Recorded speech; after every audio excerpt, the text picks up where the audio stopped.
اپنی پارٹی کی نمائندگی کروں اور اپنی پارٹی کی بہتری کے لیے میں کام کروں.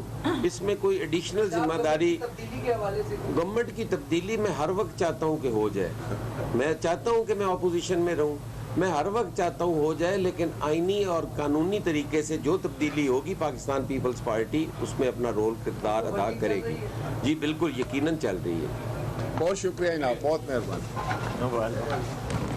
قطع نہیں ہونے چاہیے. آئین و قانون پر عمل درآمد سے ہی ترقی ممکن ہے. سیاسی استحکام سے ہی معاشی استحکام آئے گا.